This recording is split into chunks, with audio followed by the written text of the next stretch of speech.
Hey guys, today I want to talk to you about a super important phenomenon I think that a lot of people are really doing all the time, and this is we're always trying to move towards pleasure and away from pain. This is a fundamental piece of our human behavior.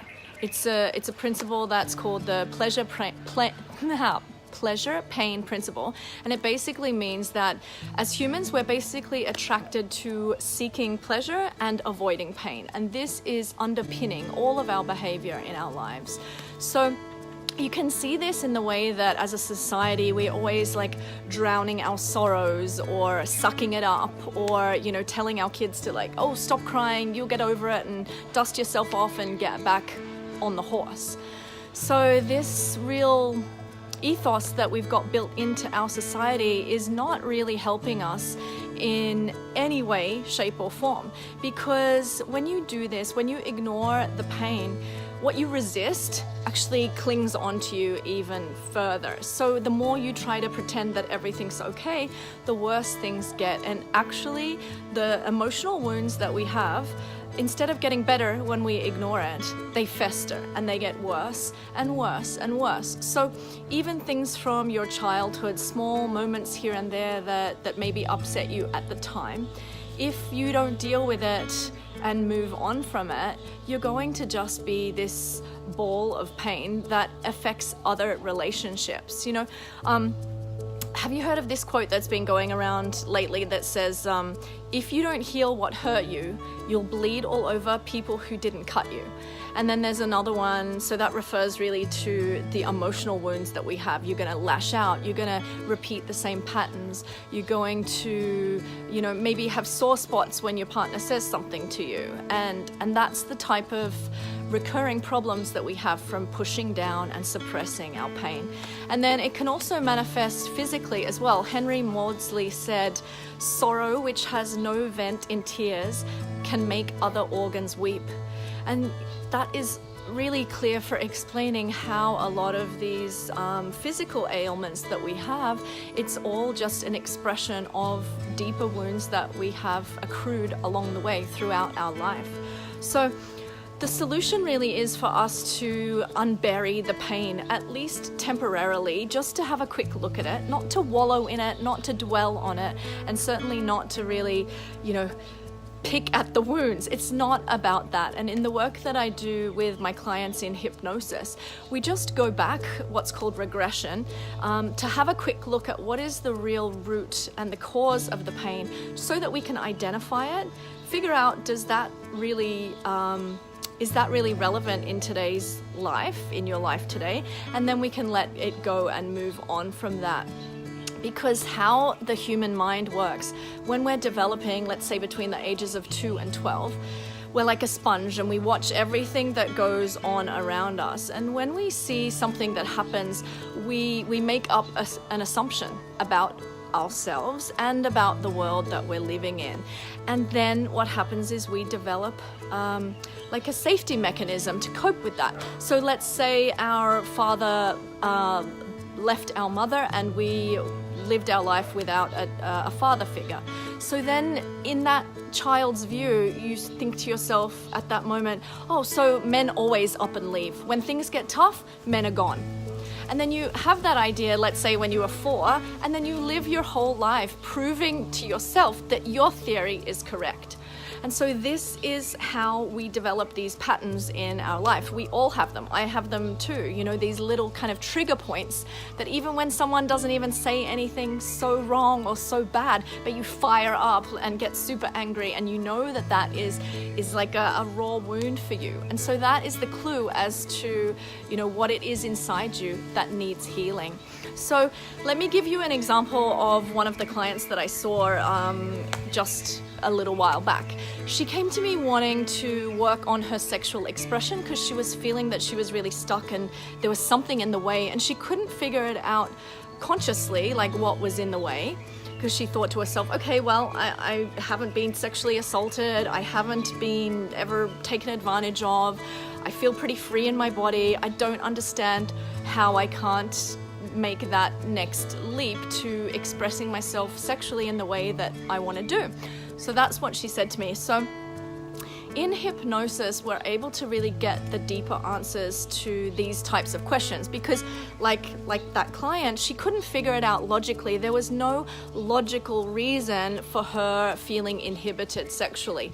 But yet when we went into hypnosis, we were able to really go back to where these ideas came about in her head. And interestingly enough, like a couple of the causes were from this life, and then a couple of the others were actually from past life wounds as well. So in this life, she went back to some scenes when she was really young, like 3 or 2 years old, where she was getting in the bath and she was shamed for being nude, shamed for her body, shamed for being a woman or a young woman with her own bodily parts and functions.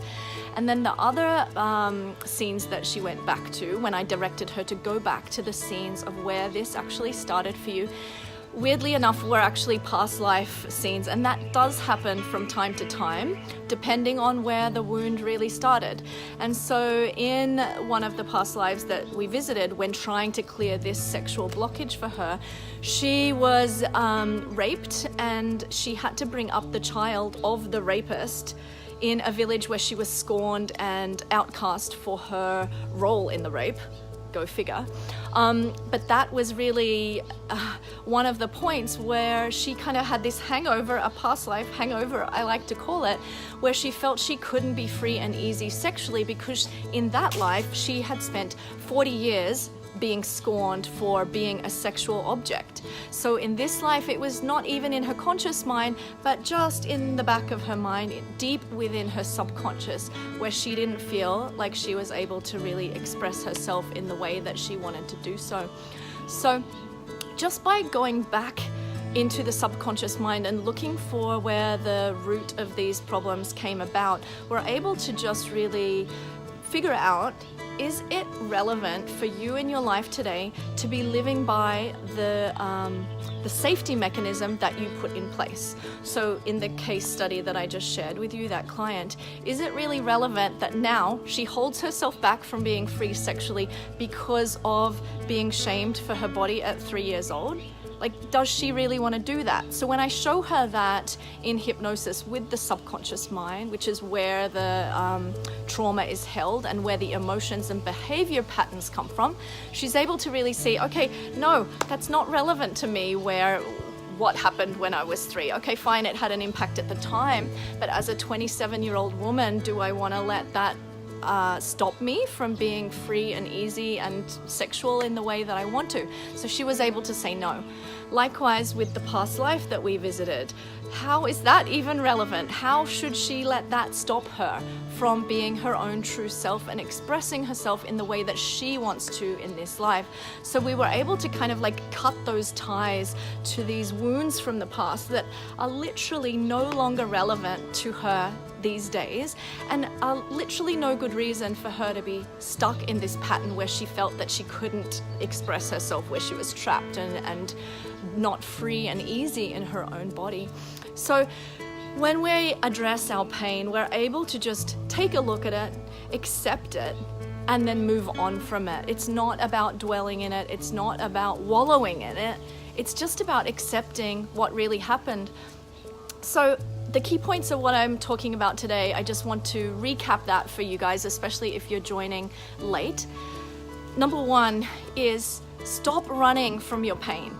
Do not pretend that everything's okay. Sometimes even small things can have a deep impact on us, especially when we were growing up in those formative years from 2 to 12, and you may have some little wounds that were inflicted a long time ago that are affecting you now. If you fly off the handle, if you get triggered easily, it's likely that it's old wounds that just haven't been looked at and dealt with.